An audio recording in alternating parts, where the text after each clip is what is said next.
How's everybody doing tonight? Hey, that was pretty good, but I'm gonna give you one more chance to do better. I said, how are y'all doing tonight? That's what I'm talking about. You know what I'm saying? Because today, we're alive. Amen. Hopefully we're clean. Amen. Right? We have breath in our lungs, and we're around people in the place of God. Amen. And to me, that's miracles on miracles on miracles on miracles. So it's an honor to be here in front of you right now, to have this opportunity, this platform, to share a piece of my story and a piece of my heart and the gift that God gave me to give to you. So first and foremost, I just want to say, my name is Marr.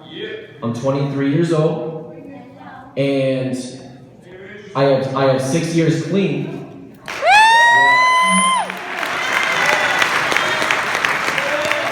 6 years clean, free from substances, any mind or mood altering chemicals besides coffee. Love me some coffee, man. So it's like, I think I heard somebody say, how'd I do it? Maybe, maybe not. And I've been asked that question several times before on my recovery road, right? And the biggest way that I've done it is, just look around. Look around you literally right now. It's not just me. There's no I in recovery. Okay? It's we, right? Easy, you know. See, we're smart in here. We're not dumb people. We are intelligent. You know what I'm saying? We do have hearts today. Today I can know who Zay is. You know, it takes time. And sometimes it takes time to still to learn how to love Zay, but I'm getting there. And I've come a long way. You know what I'm saying? And I'm not saying that to brag, I'm saying that to encourage. That's all I'm doing. That's the only reason I'm up here, is to encourage maybe even just one of you. You know? That's all this is. So, briefly, my story. So I grew up in a home, a divorced home. It was mostly just my mother, myself, and then my younger sister by a couple years, right? My dad and my mom separated because my dad was walking this lifestyle of incarceration, of being a drug dealer, of being in gangs. And these were things that my mom wanted to protect my sister and I from. So, but me, I was like, I felt lost because I was like, man, I need this like father figure. It was like, I loved my mom, but it was like, man, I need something. I'm not getting everything I need, right? You know what I'm saying? But even though he was distant, it was like I still looked up to him. It's my dad, you know what I'm saying? Like, I'm like, man, like I just idolized him and I thought he was like Superman, you know? And I always wished he was around, but I felt like he didn't love me. I felt like he always loved doing whatever he was doing more than me. He would come and go in and out of my life, and it was always a heartbreak when he would leave, but it was always pure joy and excitement when he would be in my life. And anyway, so fast forward, you know what I'm saying, and I had to grow up quick. I felt like I had to grow up really, really fast to be the man of the house. You know what I'm saying? Because my mom had me when she was 17. So it was almost like my mom and I grew up together. And does that make sense? Yes. Yeah. So like we grew up together, and she didn't have everything figured out. I'm not a parent yet, but I can have empathy for any parents in here. You know what I'm saying? It's like, sometimes us kids, we look up to our parents like they know everything and they know what's best, and it's like sometimes we don't know. like we're just hoping things work out, and we're just doing the best we can to provide for our families and for ourselves, So it's like now I can see that that's what my mom was doing, that's what my dad was doing the whole time. But as a kid, I didn't know this. So fast forward, middle school rolls around. My mom joins the military. She joins the Army. And during basic training, my sister and I stayed with my grandparents. So my grandparent, which was a blessing at the time, it was heartbreaking, but it turned out to be a blessing because my parents were super hardcore Christians, right? Their faith was their everything. And so that influenced us kids. So we'd pray every night, we'd read the Bible every night. My grandpa would come in and shake our bed and, in the name of the Lord, you know what I'm saying? It freaked me out at first, but it was like, I learned to love it, And it was just a very God-loving home. And so that was like the foundation of my faith. So I'm very, very grateful for that portion of my life. So my mom graduates basic training, and then my sister and I go to live with my mom. So are there any military vets in the house? Show of hands, please. Let's give a hand for the vets, please. I have a huge respect for anybody that's served for our country. I really do. And so basically, once my mom graduated, then we went to go live with her, right? And so we moved from base to base to base to base all over the country. And I'm in middle school at this time, and all I wanted, even since before this, I just wanted consistency in my life. I wanted to stay. I always envied the people that had they grew up in the same home their whole lives. They went to the same school. They had the same friends. It was like, to some people that they would always complain, oh, it's always boring. And it was like, you don't know what you have. But I want that. I always wanted that. But I felt like I didn't have it, or I couldn't have it, or I didn't deserve it. I always felt like an outcast. Everywhere, because some people, when they go places, they're just like, hey, what's up? I mean, you may even think that of me tonight. But it's like, in my nature, I'm an introvert. And I don't know where on this path I developed this, but it was like, I would move so much, I would just close down. I wouldn't want to go meet new people, because in my brain, I'm like, well, I'm just going to leave again soon anyways. Why get close to people? It hurts. It hurts to say goodbye so many times. Like, I'm over it. I learned that at a very young age, so it was like, I'm over here. They're having fun, friends joking. Nope, I'm here. I'm escaping. I'm in my own world because it's safe. It's safe. I feel safe.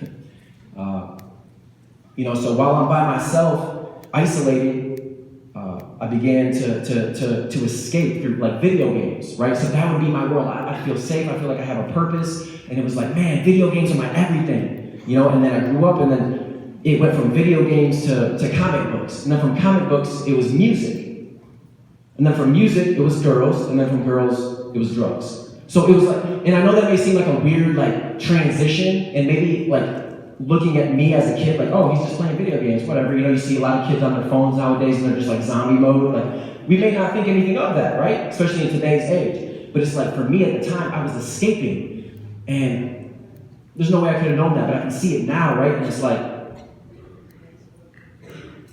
I felt like I had a purpose, especially with music. It was like, I would listen to artists, and it would be like, man, like, there was one artist named Kid Cudi, right? And like, I would listen to him, and it was like, he talked about feeling like the man on the moon, and just feeling so weird and different. And like, I was like, dang, I didn't know you could talk about these kinds of things. I thought I had to like keep this held in and be afraid of everything in life. And so like, I identified with these artists, and they spoke life into me, and I never met these people before. So anyways, my freshman year of high school, moved back to Michigan, because this is my home state. I'm originally from the east side, Saginaw Bay area. So I moved back there, and then at this point in my life, I wanted to fit in so bad, right? So my friends that were living there, they started doing these new things, they started doing drugs, they were messing around with girls, and I was like, that was never really my thing. And I always swore I would never go down that path, because I saw the path my dad went. And I was like, I never want to be like him, ever. But then my freshman year, I'm taking those same steps on that same path, that all too familiar path, and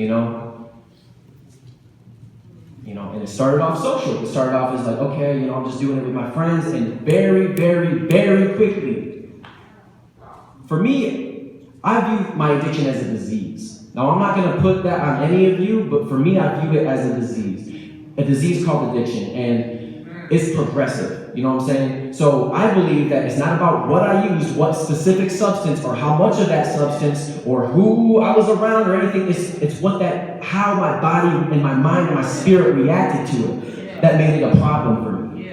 So it doesn't matter that, because I did, like when I eventually got into recovery, people were like, oh, you're too young, you're not going to stick it, we're not going to see you, and blah, blah, blah. It's like, you can think that, but I know how it affects me.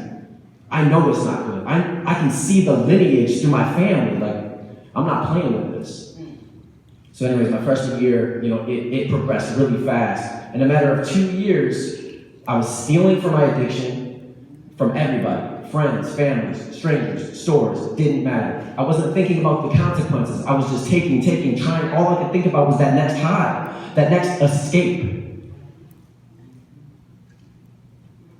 So my junior year of high school, I go into class, I leave class, go to the bathroom, right? And I have my drug of choice on me, and I decide to use it in the bathroom. I'm not gonna get too graphic, we all know what that part is like, okay?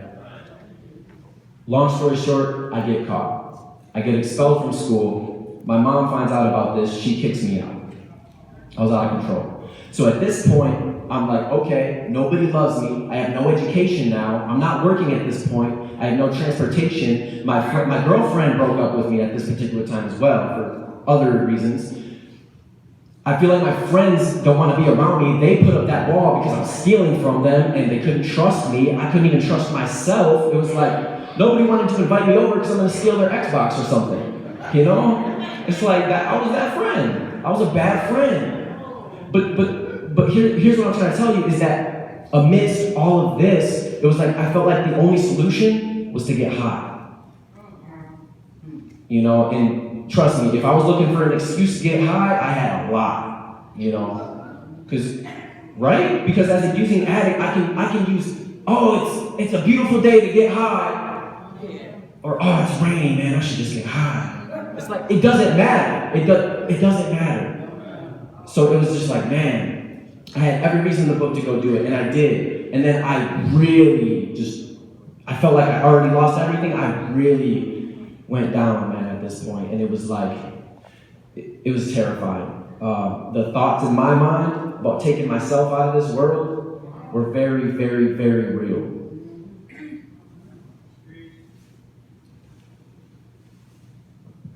So finally, this is one point where my dad did really helped me in my life, and you know, he lives out in this trailer park in the middle of nowhere, and so I'm staying with him, and I'm sleeping on the couch, and it's really tiny and just not good circumstances. But one night I went to go get high, and I go in the bathroom and doing what I know how to do, and all of a sudden I experienced something I'd never experienced before, and I don't know why it happened or how it happened, but I know for a fact it happened, and you may or may not believe it, but I just stopped. And I felt peace. Like I felt this moment, just this brief moment of clarity, to where my mind isn't running like it always is. I just stopped. And I had this like crossroads moment. I just like I had this vision, and it was like Zay, you can keep going down this path, and you know it. You've seen your dad walk it, your uncles walk it, your grandma, your grandpa, your mom, your cousins, your siblings. Like, you know this path. And you can keep going. Or, and this is the scary part, or you can make a change. And in my mind, I'm like, I'm not making a change. Like, because it's unfamiliar, right? And change is unfamiliar. Change is hard. It's uncomfortable, but that's the point. There's growth in that. There's strength in that. But at the time, I'm afraid. And I'm like, man, am I even capable? Is that even really what I want? I don't know. There's so many thoughts. Then it was like, stop. It only takes a little incremental change in the right direction. One step at a time. One step at a time. When I focus one step at a time, and then when I do look back, I'm like, whoa, I've come a long way. Come a long way. So I want to share how God has worked in my life, but before I do that, I want to share a song with you called In My World, okay?